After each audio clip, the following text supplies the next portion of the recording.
ఈరోజు మనం దేవుని సన్నిధిలో ఉంటే కొన్ని సంవత్సరాల వాగ్దానము మన జీవితంలో నెరవేర్చబడుద్ది. దేవుడు ఎప్పుడో మా పితరులకు ఒక వాగ్దానం చేశాడండి, నెరవేర్చబడుద్ది. ఈరోజు ఇక్కడ నిలబడిన నేను ఎందుకు మరి సేవకుడిగా నిలబడ్డానో తెలియదు. అది ఎవరి ఆలోచన అంటే, ఏమో వాళ్ళ తల్లి సేవకు ఇచ్చుకోవాలని మరి అనుకుందా అన్నారు. నేనెలా దేవుడు ఎన్నుంటాడు, అది వాగ్దానమేమో. వాళ్ళు దేవుని సన్నిధిలో ఉన్నారు కనుక, దేవుని సన్నిధిలో సాగారు కనుక కొన్ని సంవత్సరాలకు ఆ వాగ్దానం నెరవేర్చబడింది. ఈరోజు అలాగే మన జీవితాల్లో దేవుడిచ్చిన వాగ్దానం నెరవేర్చబడాలంటే దేవుని సన్నిధిలోనే నిందారహితుడిగా మనం బ్రతకాలి, దేవుని సన్నిధిలోనే మనం సాగాలి. యోనా గొప్పవాడే.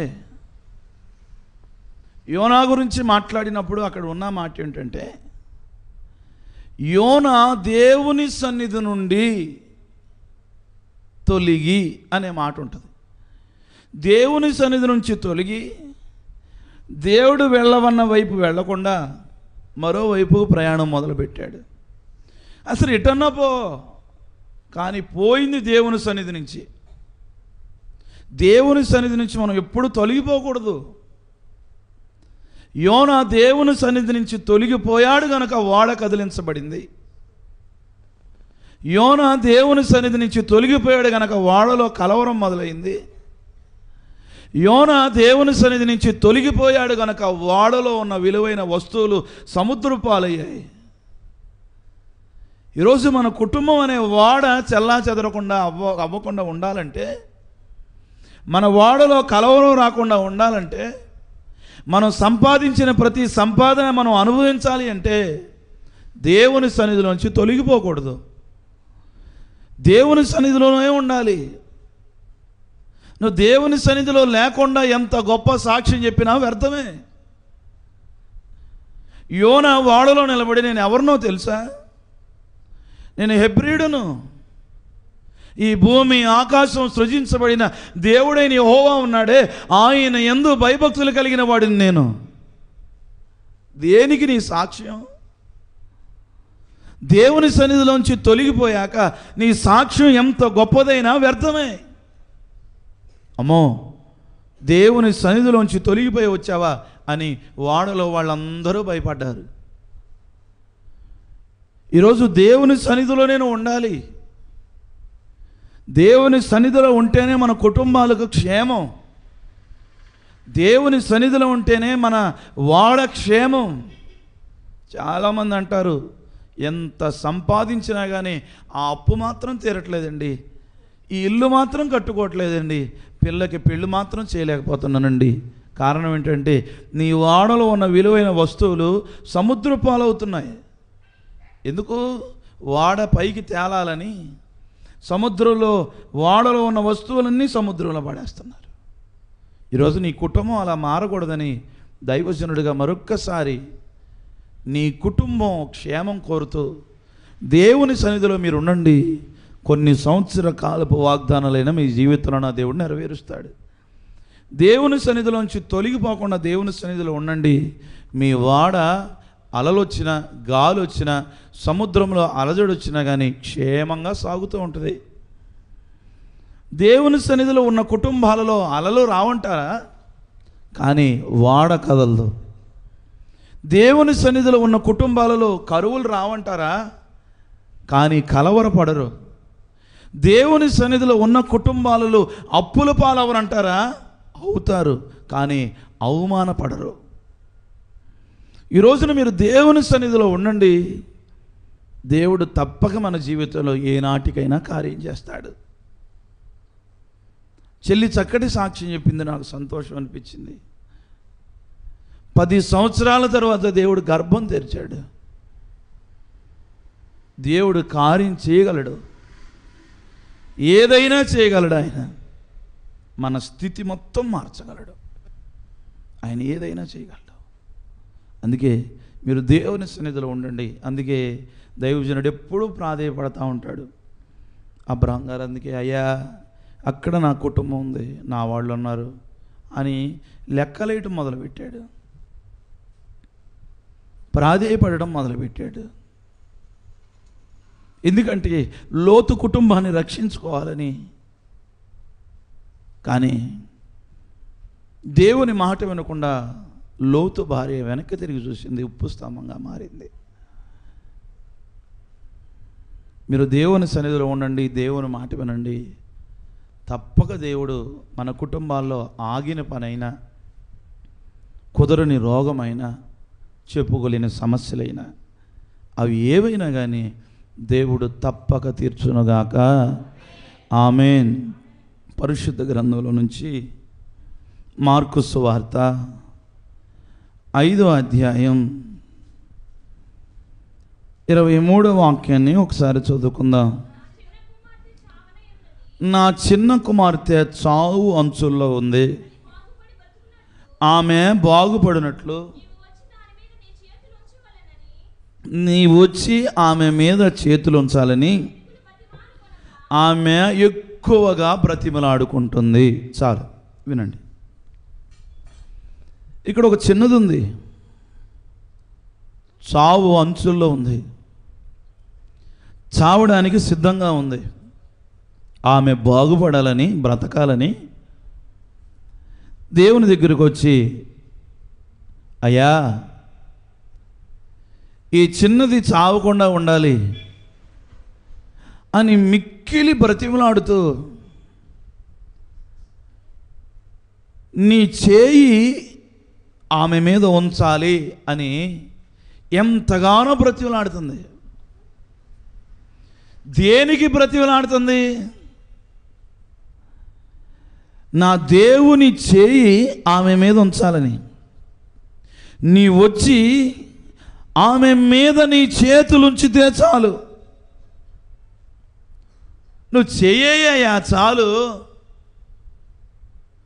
నీ చేతిని ఆమె మీద ఉంచు అని మిక్కిలి బ్రతిమలాడుకుంటూ ప్రాధేయపడుతుంది. ఎందుకు దేవుని చేయి చావు అంచుల్లో ఉన్న చిన్నదాని మీద ఉంచాలి? దేవుని చేయి ఉంచితే ఏం జరుగుతుంది? ఈరోజు దేవుని హస్తం నీ మీద ఉంటే ఏం జరుగుతుంది? ఎవరెవరి మీద దేవుని హస్తం ఉంది? ఒక్క 2 మాటలు చెప్పేసి నేను ఈ కూడికను ముగించేస్తాను. పరిశుద్ధ గ్రంథం లోకాసు వార్త 13-11 నుంచి కొన్ని మాటలు చదువుకుందాం. 18 సంవత్సరాల నుండి బలహీనపరచబడిన ఒక స్త్రీ ఉంది. ఆమె నడుము వంగిపోయింది, ఏమాత్రము చక్కగా నిలబడలేకుండా ఉంది. యేసు ఆమెను చూచి రమ్మని పిలిచి, అమ్మా నీ బలహీనత నుండి విడుదల పొంది ఉన్నావని ఆమెతో చెప్పి ఆమె మీద చేతులుంచగానే ఆమె చక్కగా నిలబడి దేవునిని మహిమపరిచింది. దేవునికి స్తోత్రం, హల్లెలూయా. యేసయ్య ఆమె మీద చేతులుంచాడు, చక్కగా నిలబడింది. అసలు ఈమె ఎవరు అంటే 18 సంవత్సరాల నుంచి పరిచర్యలో ఉంది, 18 సంవత్సరాల నుంచి మందిరంలో ఉంది, 18 సంవత్సరాల నుంచి పాట పాడుతుంది, 18 సంవత్సరాల నుంచి ప్రార్థన చేస్తుంది, 18 సంవత్సరాల నుంచి వాక్యం చదువుతుంది. కానీ నడుము వంగిపోయింది. ఎన్నో సంవత్సరాల నుంచి దేవుని మందిరంలో ఉంది, కానీ నడుము తిన్నగా లేదు, నడుము వంగిపోయింది. ఈరోజు ఎందుకో నా దేవుడు హెచ్చరిస్తూ మాట్లాడుతున్న మాటలు, దేవుని మందిరంలోనే ఉన్నావు కానీ వంగిపోయి ఉన్నావు, దేవుని సన్నిధిలోనే ఉన్నావు కానీ నీ నడుము వంగిపోయింది. 18 సంవత్సరాల నుంచి దేవుని సన్నిధిలోనే ఉంది. ఎందుకు నీ నడుము వంగిపోయింది? ఒకవేళ తప్పటడుగు వేయడం వల్ల నడుము వంగిందా? మనసులో కలిగిన ఆలోచన వల్ల నడుము వంగిందా? నీ మాట వల్ల నడుము వంగిందా? నీ ప్రవర్తన వల్ల నడుము వంగిందా? ఈరోజు వంగిన నడుము తిన్నగా నిలబడాలంటే ఆయన హస్తము మన మీద ఉండునుగాక. ఆమేన్. ఆయన చేయి మన మీద ఉండాలి. ఆమె వచ్చి, ప్రభువా ఈ చిన్నదాని మీద నీ చేతులుంచు చాలు అని మిక్కిలి బతిమలాడుతుంది. ఎవరి మీద దేవుని చేతులుంచారు అంటే, ఇదిగో 18 సంవత్సరాల నుంచి దేవుని మందిరంలోనే ఉంటూ, పరిచర్య చూస్తూ, ప్రార్థన చేస్తూ, పాట పాడుతూ దేవుని మందిరంలోనే ఉంది. కానీ నడు వంగిపోయింది. ఆమె మీద దేవుడు చేతులుంచాడు. ఈరోజు నీ మీద, నా మీద ఆయన చేయి ఉండాలి. ఎందుకు నీ నడుము వంగిపోతుంది?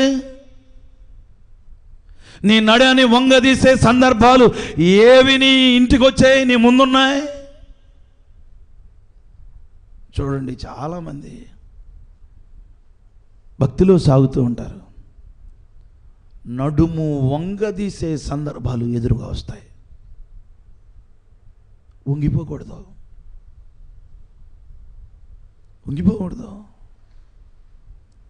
మనల్ని వంగదీసే సందర్భాలు ఎన్నో వస్తాయి.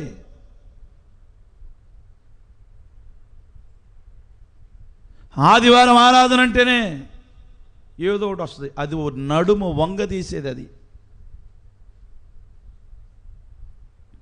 ప్రార్థన అంటేనే ఏదో పని ఉంటుంది, నడుము వంగదీసేది అది.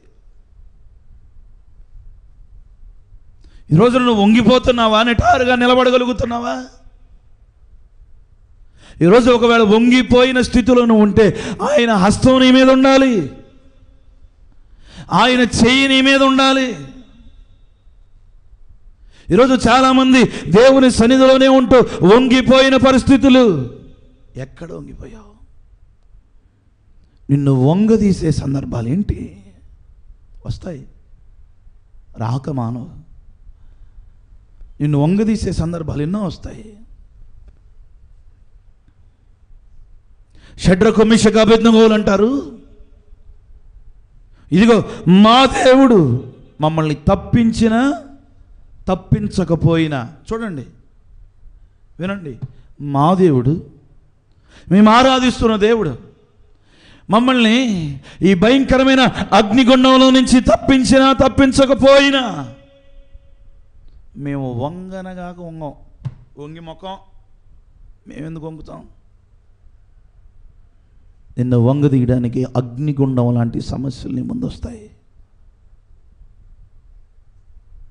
నిన్ను వంగదీయాలని ఎన్నో సమస్యలు నీ కళ్ళ ముందు కదలాడుతూ ఉంటాయి.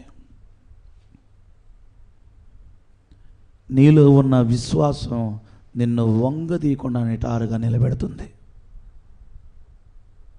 ఈరోజు షడ్రకు మేషకు అబేద్నెగోలు ఆ విశ్వాసముతో కలిగి బ్రతికారు గనక ఎక్కడ వంగలేదు, వంగి నమస్కరించలేదు. ఈరోజు నీకైనా నాకైనా నిటారుగా నిలబడున్నావా? నిన్ను వంగదీసే సమస్యలు ఎన్నో నీ ముందు ఉంటాయి. నిన్ను వంగదీయాలని ఎన్నో సమస్యలు వస్తాయి. వంగిపోయి నడుచుకుంటూ పోతావా? నిటారుగా నిలబడి సావైనా బ్రతికైనా దేవుడే అని సాగాలి. ఈరోజు చూడండి, చాలామంది వంగిపోతున్నారు. దేవుని సన్నిధిలో ప్రార్థన చేస్తున్నావు కానీ వంగిపోయావు. ఏ సందర్భంలో వంగిపోయావు? అయ్యా, నన్ను వంగదీసే పరిస్థితులు ఇవే నా కళ్ళ ముందు కదలాడి. అందుకే అనేక సందర్భాల్లో వంగిపోయాను. ఈ రాత్రి, ఈ ఉదయకాలమందు నా దేవుడు చెప్పమంటున్న మాట, వంగిపోయిన నీ మీద ఆయన హస్తం ఉండాలి, ఆయన చేయి ఉండాలి. ఎందుకు ఉండాలి అంటే, ఎప్పుడైతే ఆమె మీద నా యేసయ్య చేయి ఉంచాడో ఆమె లేచి నిటారుగా నిలబడి ఏం చేసింది? దేవుని పరిచర్య చేయడం మొదలుపెట్టింది. మరి ఈరోజైనా ఈ మాట వింటున్న తర్వాత అయినా సరే, ఇన్ని సంవత్సరాల నుంచి దేవుని దగ్గర ఉన్నావు, వంగిపోయి ఉన్నావా, నిటారుగా నిలబడి ఉన్నావా? ఒకవేళ వంగిపోయి ఉంటే ఏ సందర్భాలు నిన్ను వంగదీశాయి? ఏ సందర్భంలో వంగిపోయావు? దేవుని దగ్గరికి, దేవుని పనిలో ఉపవాసం ఉండాలనుకుంటున్నావు, ప్రార్థన చేయాలనుకుంటున్నావు, మానక మందిరానికి వెళ్ళాలనుకుంటున్నావు, వంగదీయాలనే సమస్యలు నీ కళ్ళ ముందు కదలాడుతున్నాయి సుమా. వంగిపోతావా? నిటారుగా నిలబడి ఏదేమైతే ఏమైంది, వాళ్ళు ఏమనుకుంటే అనుకున్నారులే, దేవుని కన్నా ముఖ్యమేముంది, దేవుని కన్నా ఎక్కువేముంది. ఈరోజు ఓపికన్నా లేకపోయినా, నిలబడ్డానికి తగిన శక్తి ఉన్నా లేకపోయినా, ఎందుకు ఆ సమస్యలకు వంగిపోకుండా నిటారుగా నిలబడుతున్నావు అంటే, ఆయనే నిలబెడతాడు అని ముందుకు వెళ్ళాలి. చిన్న జనం వచ్చిందని మనం ఆగిపోయాం అనుకో, నువ్వు వంగిపోయినట్టేగా. లేదు, ఈ జ్వరం నన్ను ఏం చేయదు, దేవుని సన్నిధికి వెళ్ళాలి, వెళ్తే ఆయనే నాకు ఆరోగ్యం ఇస్తాడు అని నిటారుగా నువ్వు నిలబడి అగ్నిగుండంలో నీతో పాటు 4వ వాడు కనపడతాడు. నువ్వు వంగినంతసేపు నీ బ్రతుకు అరణ్యమే. ఈరోజు 18 సంవత్సరాల నుంచి దేవుని మందిరంలోనే ఉంది, కానీ నడుము వంగిపోయింది. కారణం ఏంటంటే ఆమెను వంగదీసే సందర్భాలు ఎన్నో వచ్చినాయి, వాటికి లోబడిపోయింది, వంగిపోయింది. అవును కదా, దెయ్యం పట్టిందంటే ఊరికే పట్టిందండి నీకు? వంగిపోయావు. 18 సంవత్సరాల నుంచి దేవుని సన్నిధిలోనే ఉన్నావు, కానీ నీ నడుము వంగింది. ఆమె మీద నా దేవుడు చేతులుంచితే తిన్నగా నిలబడిందంట, దేవుని పరిచర్య చేయటం మొదలుపెట్టిందంట. ఈరోజు ఆయన చేయి మన మీద ఉండాలి, ఆయన చేయి మన మీద ఉండాలి. నిన్ను వంగదీసే సందర్భాలు ఎన్నో వస్తాయి, ఎన్నో వస్తాయి. 40 సంవత్సరాలు దర్శనం, 40 సంవత్సరాలు అయింది, కానీ యేసేపు ఎక్కడ వంగిపోలేదు. అన్నల చేత గుంటలో నెట్టబడ్డాడు, వంగల, నిటారుగా నిలబడ్డాడు. పశువులో సంతను అమ్మినట్లు అమ్మివేయబడ్డాడు, వంగలేదు, నిటారుగా నిలబడ్డాడు. ఎన్నో కష్టాలు అనుభవించాడు. నమ్మకంగా సాగుతున్న చోట, నమ్మకంగా ఉంటున్న చోట తన యజమానుడు భార్య పాపం చేయమని అడిగితే వంగలేదు, నిటారుగా నిలబడ్డాడు. తన మీద చేయరాని నింద వేసినప్పుడు వంగిపోలేదు, నిటారుగా నిలబడ్డాడు. నమ్మకంగా పనిచేస్తున్న చోట నమ్మిన యజమానుడే చెరసాలలో పెట్టినప్పుడు వంగలేదమ్మా, నిటారుగా నిలబడ్డాడు. ఈరోజు నిన్ను వంగదీసే సందర్భాలు ఎన్నో వస్తాయి. వంగిపోతున్నావా? దేవుని కోసం నిటారుగా నిలబడుతున్నావా? ఒకవేళ వంగిపోతే ఈరోజు నువ్వు అడుగు, అయ్యా నీ చెయ్యి నా మీద ఉంచు. 18 సంవత్సరాల నుంచి దేవుని మందిరంలోనే ఉన్న ఆమె మీద నీ చెయ్యి ఉంచావుగా. ఆమె లేచి నిటారుగా నిలబడింది, పరిచర్య చేసింది. ఈరోజు ఈ సందర్భంలో వంగిపోయానయ్యా, నన్ను వంగదీసే సందర్భాలు నా కళ్ళ ముందు వచ్చాయి, అటువల్ల నేను వంగిపోయాను. నీ హస్తం నా మీద ఉంచు, నీ చేయి నా మీద ఉంచు అని గనక నువ్వు అడగగలిగితే నా దేవుడు నీ మీద చేయి ఉంచుతాడు. అప్పుడు నువ్వు నిటారుగా నిలబడి దేవుని పరిచర్య చేయగలవు. ఈరోజు ఒక్కసారి లైవ్ ద్వారా ఈ మాటలు వింటున్నా, వ్యక్తిగతంగా ఇక్కడ కూర్చొని ఈ మాటలు వింటున్నా, ఎన్ని సంవత్సరాల నుంచి దేవుని మందిరంలో ఉన్న నువ్వు వంగిపోయి ఉన్నావా, నిటారుగా నిలబడి ఉన్నావా? ఒకవేళ వంగిపోయి ఉంటే ఆ సందర్భాలు ఏంటి? అయ్యా ఈ సందర్భంలో వంగిపోయానయ్యా, అందుకే నీ మందిరానికి దూరం అయ్యాను. ఈ సందర్భంలో వంగిపోయానయ్యా, నీ పరిచర్యకు దూరమయ్యాను, నీ మాటకు దూరమయ్యాను. ఎక్కడ వంగిపోయావు? ఒకవేళ వంగిపోయి ఉంటే నిన్ను తిన్నగా నిలబెట్టేది ఆయన హస్తం, ఆయన చేయి నీ మీద ఉంచితే మనం తిన్నగా నిలబడతామంట, పరిచర్యలో సాగుతామంట. మరి ఈరోజైనా ఈ మాట వింటున్న తర్వాత అయినా సరే ఒక తీర్మానానికి రా. దేవుని సన్నిధిలో ఉన్న నువ్వు వంగిపోయి ఉన్నావా, నిటారుగా నిలబడి ఉన్నావా?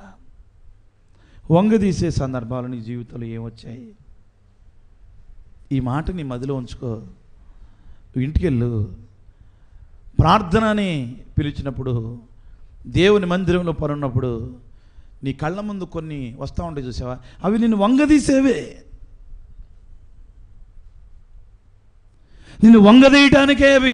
అదంతా అయిన తర్వాత చెప్తున్నాను, రేపు మధ్యాహ్నం 3 గంటలకు బరియల్ సర్వీస్ ఉంటుంది, మీరందరూ పాలు పొందండి అని వందనాలు చెప్పేసి ఇంట్లోకి వెళ్ళి కంటికి కన్నీరు కార్చింది.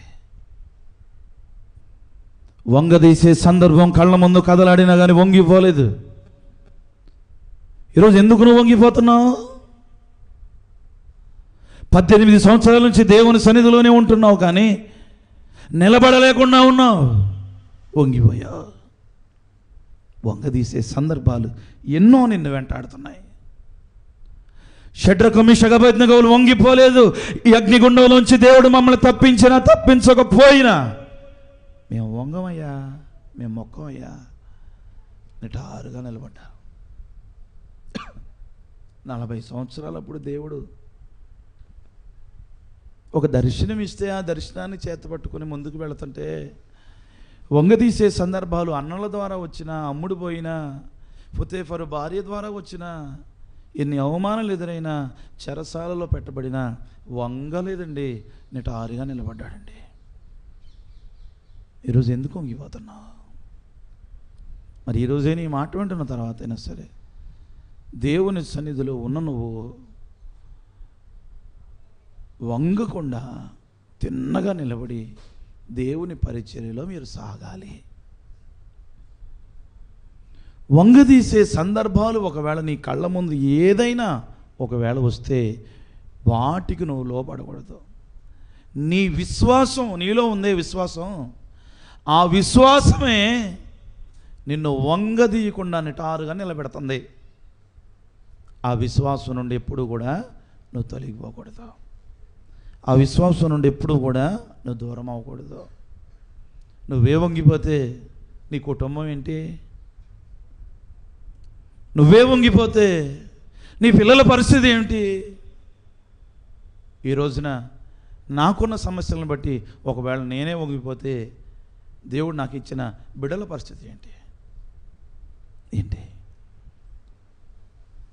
ఈరోజు అందరూ అనుకుంటారు, చాలామంది మన మాటే వింటున్నారు అనుకుంటారు.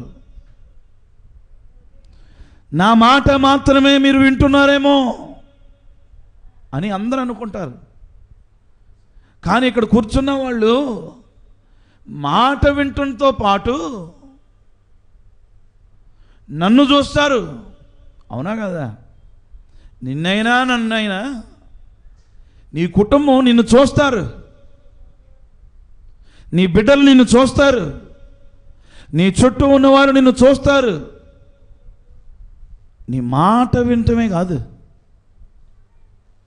నీ మాట వినడమే కాదు, నిన్ను కూడా చూస్తారు. ఈరోజు నిలబడి ఒకవేళ నేను మాట్లాడుతున్నాను, నా మాట అందరు విన్నారనుకుంటారేమో. మాట వినటమే కాదు, నన్ను కూడా చూస్తారు. ఒక అయ్యగారు ఇట్లా అన్నాడంట, అందరూ మొన్న వెళ్ళినప్పుడు జఫనే శాస్త్రి గారు చెప్పారు, అందరూ అంట అయ్యగారు స్టేజ్ మీద నుంచి ఉన్న ఆయన అన్నాడంట, అందరూ ముక్కు మీద వేసుకోండి అని ఇట్లా అన్నాడంట. అందరు ఇక్కడే వేసుకున్నారంట. మాట ఎవరైనా మనిషినే చూశారు. ఈయన ఎక్కడ వేసుకున్నాడు? బొగ్గ మీదే వేసుకున్నాడు. ఈయన బొగ్గ మీద వేసుకుని అందరూ ముక్కు మీద వేసుకోండి అంటే ముక్కు మీద ఎందుకు వేసుకుంటారు? ముందు మాట కన్నా మనిషిని చూస్తున్నారు. మనిషిని చూసి అందరూ కూడా ఇక్కడే వేసారు బొగ్గ మీద. ఈరోజు నువ్వే వంగిపోతే నీ కుటుంబ పరిస్థితి ఏంటి?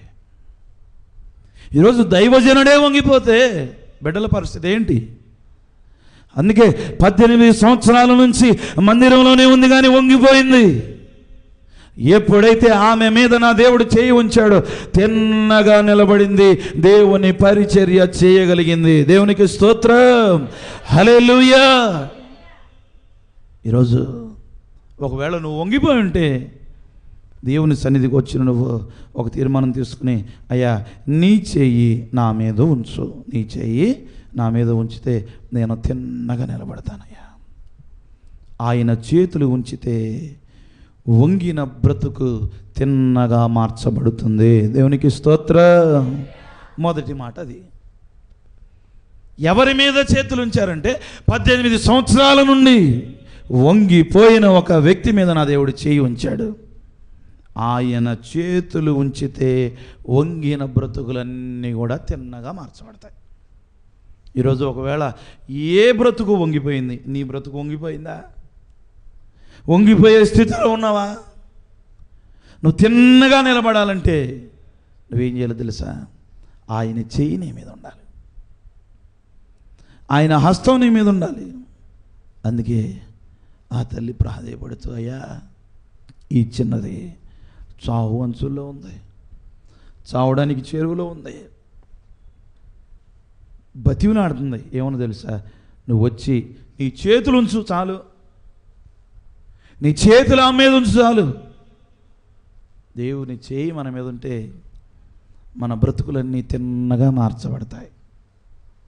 ఇంకో విషయం చెప్తాను. మార్కు సువార్త 8వ అధ్యాయం 25వ వాక్యం.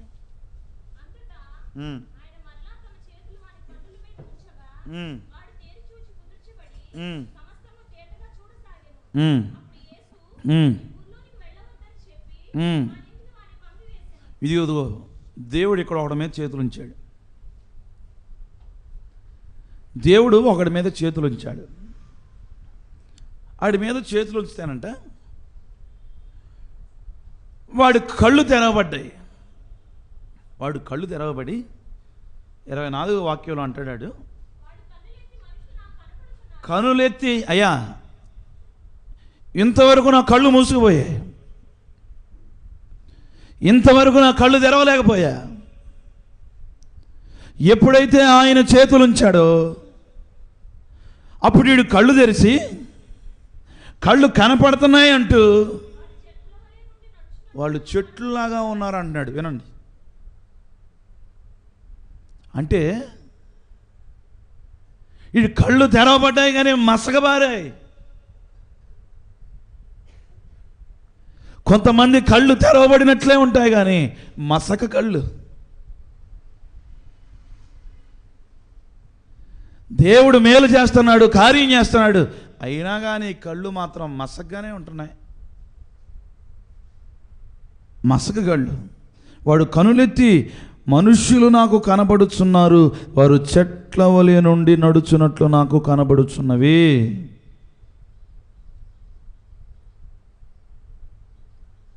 మందిరానికి వెళుతున్నాం, మందిరంలో ఉంటున్నాం, కళ్ళు మసకబారిపోయాయి. మసక కళ్ళు.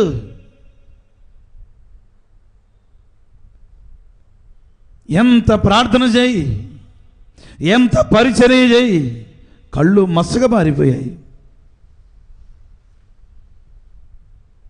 అప్పుడంట అంతటా ఆయన మరలా మళ్ళీ చేతులు వాని కనుల మీద నుంచగా వాడు తేరి చూచి కుదుర్చబడి సమస్తము తేటగా సాయెను. దేవునికి స్తోత్రం, హల్లెలూయా. కొంతమంది మందిరంలో ఉంటారు కానీ విశ్వాసం ఉండదు, మందిరంలో ఉంటారు కానీ ఆత్మతో నింపబడరు, మందిరంలో ఉంటారు కానీ పరిశుద్ధాత్మ ఉండదు. వారి కళ్ళు మసకబారిపోతాయి.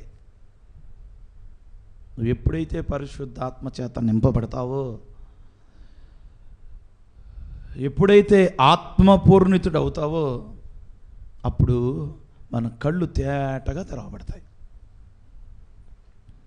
అప్పటి వరకు మన కళ్ళు మాత్రమే తెరవబడ్డాం కానీ మనుషులు కనపడుతున్నా కానీ వాళ్ళు చెట్లులాగా ఉంటారు. వాక్యం వినపడుతుంది కానీ కల్పన కథలాగా ఉంటుంది. పాట వినపడుతున్నా కానీ జోలపాటలాగా ఉంటుంది. ప్రార్థన చేస్తుంటే పానుపు మీద నిద్రపట్టినట్టు నిద్రపడుద్ది. కారణం ఏంటంటే కళ్ళు మసకబారాయి. ఈరోజు ఎందుకు పరిశుద్ధాత్మ దేవుడు తేటగా మాట్లాడుతున్న మాట, నువ్వు మందిరంలోనే ఉన్నావు, విశ్వాసం ఏది? మందిరంలోనే ఉన్నావు, ఆత్మచేత నింపబడ్డావా? మందిరంలోనే ఉన్నావు, ఆత్మ అభిషేకం పొందుకున్నావా? యేసు మరలా అతని మీద చేతులుంచగా, కన్నుల మీద చేతులుంచితే అతని కళ్ళు తెరవబడి కుదుర్చబడి సమస్తం తేటగా కనబడ్డాయంట. ఈరోజు నీ కళ్ళు తేటగా ఉన్నాయా, మసకబారు ఉన్నాయా?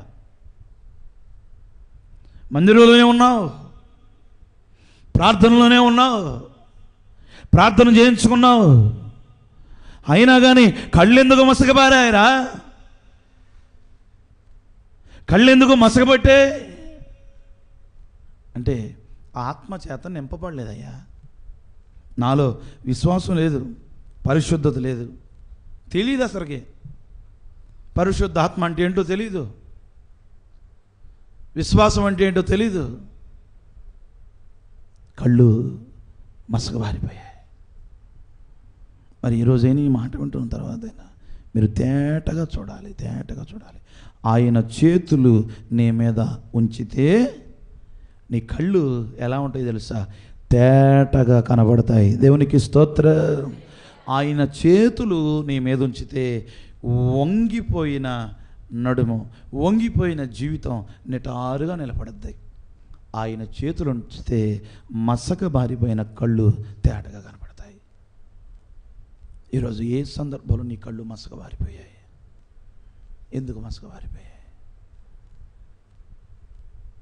నీ కళ్ళు మసక బారిపోవడానికి గల సందర్భాలు నీ కళ్ళ ముందు ఎన్నో వస్తాయి, ఎన్నో వస్తాయి.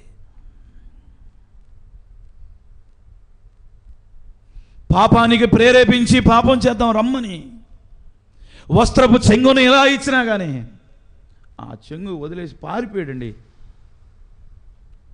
ఎందుకో తెలుసా? నా కళ్ళు మసక పారిపోకూడదు, నా కళ్ళు మసక పారిపోకూడదు. జాగ్రత్త సుమా. నీ కళ్ళు మసక పారిపోయాయి అనుకో, నువ్వు చేసే ప్రార్థన, నువ్వు చేసే ఉపవాసం దేవునికి అంగీకారంగా ఉన్నట్ల? ఎన్నో సందర్భాల్లో సమూయేలు పుస్తకం చదువుతున్నప్పుడు, దావీదు గారి చరిత్ర చూస్తున్నప్పుడు, దావీదు ఏ ప్రార్థన చేసినా దేవుడు ఆమేన్ ఆమేన్ అన్నాడు. కానీ బెత్షెబాతో పాపం చేసి ఒక మనుష్యుడిని చంపి హంతకుడిగా మారిన తర్వాత పుట్టిన కుమారుడు బ్రతకాలని 7 దినాలు ఉపవాసం చేస్తే 7వ రోజు కుమారుడు చచ్చాడు. ఆ ఉపవాస ప్రార్థన ముగించుకుని దేవుని మందిరంలోకి వెళ్ళి ఆరాధన చేశాడు. వస్త్రాలు మార్చుకుని ఇంటికి వెళ్ళి భోజనం చేశాడు. ఆయనకు అర్థమైపోయింది, నా కళ్ళు మసకబారే, కళ్ళు మసకబారి ఉపవాసం ఉన్నా నేను. అందుకే దేవుడు నా ఉపవాసం అంగీకరించలేదు. అందుకుంటే గొప్ప కాదు, నీ కళ్ళు తెరవబడాలి. చాలామంది అయ్యా నాకు ఒక గొప్ప దర్శనం వచ్చేసిందండి, చెట్టు ఊగుతుందండి, చెట్టు మీద పెద్ద కాగు ఉందండి, చెట్టు నిండా కాయలు ఉన్నాయండి, దర్శనం ఉంది. కానీ నీ కళ్ళు మూయబడి ఉన్నాయా, తెరవబడి ఉన్నాయా? దర్శనం మంచిదే కాదని నేను అంటలేదు. దర్శనం పొందుకున్న తర్వాత నీ కళ్ళు ఎందుకు మూయబడ్డాయా? నీ కళ్ళు తేటగా కనపడాలి, నీ కళ్ళు మూయబడ్డాయి. అప్పుడు దైవజనుడు అతని మీద చేతులుంచి, దైవజనుడు చేతులుంచడం అంటే ఏంటో తెలుసా? ఇప్పుడు చూడండి, చాలామంది కనపడిన వాళ్ళందరి దగ్గరికి అయ్యా నా మీద చేసి ప్రార్థన చేయవా, ఎలా మాకన్నట్లా?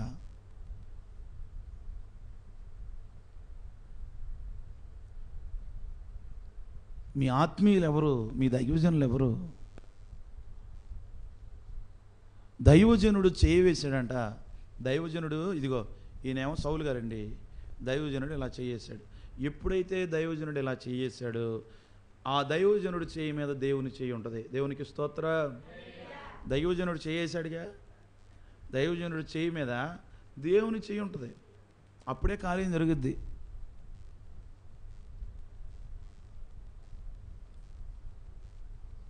ఆమె ఏమని అడిగింది? అయ్యా చెయ్యి ఉంచు చాలు, తోసేమన్నట్టు పట్టుకొని మొహాన్ని పట్టుకొని అందా అనలా, నీ చెయ్యి ఉంచు చాలు. దైవజనుడు చెయ్యేస్తే ఆ చేతి మీద దేవుడు చెయ్యేస్తాడు. అప్పుడే కళ్ళు తెరవబడతాయి. మరి ఈరోజైనా ఈ మాట వింటున్న తర్వాత అయినా దర్శనం పొందుకున్నావు కానీ చూపు కోల్పోయావు. ఈరోజు చాలామంది చూడండి, దర్శనం అండి అని చెప్తారు కానీ వాళ్ళకి చూపు లేదు. దర్శనం గొప్పదే, కానీ దర్శనం పొందుకున్న తర్వాత నీ కళ్ళు తెరవబడాలి, నీ కళ్ళు తేటగా ఉండాలి. ఈరోజు ఎందుకో ప్రభువైన యేసుక్రీస్తు తేటగా మాట్లాడుతున్న మాటలు ఇవి. దర్శనం పొందుకుంటే సరిపోదు, చూపు పొందాలి. చూపు పొందాలి అంటే దైవజనుడి చేతులు నీ మీద ఉండాలి. ఎప్పుడైతే దైవజనుడి చేయి నీ మీద ఉందో ఆ చేతి మీద దేవుడు చేయి ఉంటుంది. మరి ఈరోజైనా ఈ మాటలు వింటున్న తర్వాత అయినా సరే నిన్ను వంగదీసే పరిస్థితులు, నీ చూపు మసగబారిపోయే స్థితిలోకి తీసుకెళ్ళిన పరిస్థితులు, నీ కళ్ళు మోయబడే పరిస్థితులు, ఎందుకమ్మా అంత పొరపాటు చేస్తావంటే ఆ సందర్భంలో నా కళ్ళు మోయబడ్డాయి గారు. రే తమ్ముడు, ఎందుకురా అంత అగత్యానికి పాల్పడ్డా అనయ్య? ఆ సందర్భంలో నా కళ్ళు మూసుకుపోయాయి అన్నయ్య. ఏం చేస్తున్నానో తెలియలేదు నాకు. జాగ్రత్త. ఈరోజు ఒకవేళ ఎటువంటి పరిస్థితుల్లో నువ్వు ఉన్నావా, నా దేవుని హస్తం నీ మీద ఉంటే, నా దేవుని చేయి నీ మీద ఉంటే మోయబడిన ప్రతి కన్ను తెరవబడుతుంది. దేవునికి స్తోత్రం. హల్లెలూయా. అపోస్తుల కార్యాలు 6:6. అపోస్తుల కార్యాలు 6:6. వారిని అపోస్తుల ఎదుట నిలవబెట్టిరి, మీరు ప్రార్థన చేసి వారి మీద చేతులుంచిరి. ఎవరో తెలుసు, వీళ్ళు కూడా దైవజనులే. వాళ్ళ మీద చేతులు ఉంచారు. ఈరోజు నా దేవుని చెయ్యి నీ మీద ఉండాలి. ఈరోజు ఆమె అడుగుతుంది అదే. ఆస్తి అడగలేదు, డబ్బు అడగలేదు, పేరు ప్రఖ్యాతి అడగలేదు. అయ్యా ఈ చిన్నదాని మీద నీ చేతులుంచు చాలు అని మిగిలి బ్రతిమలాడుతుంది. ఎంతగానో బ్రతిమలాడుతుంది. ఈరోజు దేవుని సన్నిధికి వచ్చి నువ్వు బ్రతిమలాడుకో. అయ్యా మందిరంలో ఉన్నాను కానీ వంగిపోయానయ్యా, దేవుని సన్నిధిలోనే ఉన్నాను కానీ సరైన చూపు లేదయ్యా, చూపు మందగించింది. నీ చెయ్యి నా మీద ఉంచవా? నీ హస్తము నా మీద ఉంచయ్యా. ఈరోజు ఆయన చెయ్యి నీ మీద ఉంటే ఎండిపోయిన బ్రతుకు కూడా చిగురించబడుతుంది. ఆయన చెయ్యి నీ మీద ఉంటే ఆశ్రయం దొరుకుతుంది. ఆయన చెయ్యి నీ మీద ఉంటే నెమ్మది కలుగుతుంది. ఆయన చెయ్యి నీ మీద ఉంటే ఎండిపోయిన ఎముకలలో జీవం ఉంటుంది. ఆయన చెయ్యి నీ మీద ఉంటే ఎండిన భూమి కూడా చిగురింపబడుతుంది. ఆయన చెయ్యి నీ మీద ఉంటే ఇక మొలకెత్తదు అనుకున్న ప్రతి విత్తనం కూడా భూమిలో చచ్చి మొలకెత్తుతుంది. ఆయన చెయ్యి మీద ఉండాలి. ఎండిపోయిన నన్ను నీ జీవముతో చిగురింపజేశావు, ఆశ్రయమెరుగని నన్ను నీ రెక్కల చాటునా భద్రపరచావు. ఏం చేయాలో నేనున్న స్థితిలో, ఏం చేయాలో నేనున్న స్థితిలో, మార్గము సత్యము జీవము నీవై నన్ను నడిపించావు. ఎడారిలో సెలయేరై మారెను నీ ప్రేమ, ఎండిన భూమిలో మొక్కై మొలిచెను యేసు నీ ప్రేమ. చాలండి. ఈ రోజున ఆయన హస్తం నీ మీద ఉంటే ఒకవేళ ఎండిపోయిన బ్రతుక చిగురిస్తుంది, జీవం ఉంటుంది. పాడైపోయిన భూమ దేవుడు చక్కని మొలకెత్తుతాడు. ఆయన హస్తం నీ మీద ఉండాలి. ఉండాలి అంటే ఎలాగా అంటే, అదిగో నా చిన్న కుమార్తె చావనై ఉన్నది, అది బాగుపడి బ్రతుకున్నట్లు నీ వచ్చి దాని మీద చేయించు. నీ వచ్చి నా మీద చేయించు అయ్యా, నీ వచ్చి నా మీద చేయించు. వంగిపోయానయ్యా, చూపు మందగించింది ప్రభా, దర్శనం పొందుకున్నాను కానీ చూపు కోల్పోయా, దర్శనం అయితే ఉంది కానీ సరైన బ్రతుకు నాలో లేదు. ఈరోజు దర్శనం పొందుకోవడం గొప్ప కాదు, ఆ దర్శనాన్ని బట్టి జీవించడం గొప్ప. యేసేపు 40 సంవత్సరాలు ఎదురు చూశాడు. వంగిపోయే సందర్భాలు వచ్చాయి, వంగల. షడ్రకు మిషకు అబేద్నెగోలు వంగల. జాగ్రత్త, నీ చూపు ఎలా ఉంది? పాపం చేసి మిద్ది మీద నుంచి తొంగి చూసి, చేయరాని పాపం చేసి నీ కళ్ళు మసక మారిపోయి దేవుని సన్నిధికి వచ్చి, అయ్యా నా బిడ్డ, ఉపయోగం ఏమన్నా ఉందా? ప్రార్థనకు ఉపయోగం ఏం లేదా? చూడండి, దావీదు చరిత్రలో దేవుడు ఆలకించని ప్రార్థన ఒకటి. ఈ సందర్భంలో ప్రార్థన చేసినా కానీ దేవుడు ఆలకించాడు. అర్థమైపోయింది, తెలుసుకున్నాడు, తన తప్పు తను తెలుసుకున్నాడు, వెళ్ళిపోయాడు, వస్త్రాలు మార్చుకున్నాడు, మందిరంలోకి వెళ్ళిపోయాడు, ఆరాధన మొదలుపెట్టాడు, ఆరాధన చేశాడు, ఇంటికి వెళ్ళి ఒక ముద్ద తిన్నాడు సైలెంట్గా, సనగలేదు గొనగలేదు. అర్థమైపోయింది. ఈరోజు ఈ సమస్యలు ఎందుకో నీకు అర్థమైపోయి ఉంటాయి, ఈ ఇబ్బందులు ఎందుకు వస్తున్నాయి నీకు అర్థమైపోయినాయి. నీ మనసుకు తెలుసు ఈ విపత్తు ఎందుకు వచ్చిందో తెలుసు, ఈ కార్యం ఎందుకు ఆలస్యమైందో తెలుసు, ఈ పని ఎందుకు ఆగిందో తెలుసు.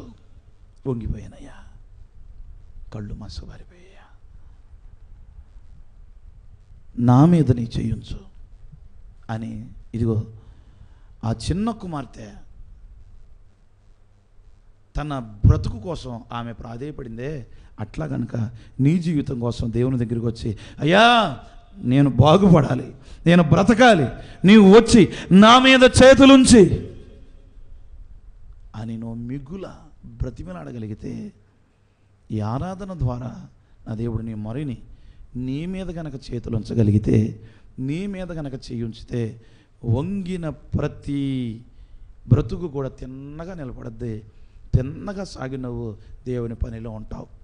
ఎప్పుడైతే ఆయన హస్తం, ఆయన చెయ్యి నీ మీద ఉందో నువ్వేం చేస్తావు తెలుసా? తేటగా చూడగలవు, తేటగా చూడగలవు. మరి ఈరోజు అయినా ఈ మాటలు వింటున్న తర్వాత అయినా సరే, నిజమే ప్రభా, 18 సంవత్సరాల నుంచి నీ మందిరంలో ఉన్నాను, నీ సేవలో ఉన్నాను, వంగిపోయానయ్యా, తిన్నగా మారాలనుకుంటున్నాను, దేవుని పనిలో ఉన్నాను, దేవుని సేవలో ఉన్నాను, చూపు అయితే ఉంది కానీ కళ్ళు మసక బారిపోయాయ్యా, తేటగా చూసేలాగా నీ చేతులు నా మీద ఉంచి అటువంటి బలమైన కార్యం చేయవా అని అడుగుదామా? మోకరించండి. ఎవరికి వారు మోకాళ్ళ మీదకి వచ్చి ఒక చిన్న ప్రార్థన. ఎవరికి వారు. ఇదిగో ఆ చిన్నది చావునై ఉన్నది, అలాగే వదిలేసేవచ్చుగా. చావుకు దగ్గరలో ఉంది, డాక్టర్లు ఆశ లేదన్నారు, ఇక ఈ కార్యం జరగదు, నువ్వు వెళ్ళిపో అన్నారు. కానీ ఆమె విశ్వాసం చూడు, అయ్యా నువ్వు వచ్చి ఈ చిన్నదాని మీద నీ చేతులు ఉంచువా. ఈరోజు నువ్వు ఎందుకు అడగలేకపోతున్నావు?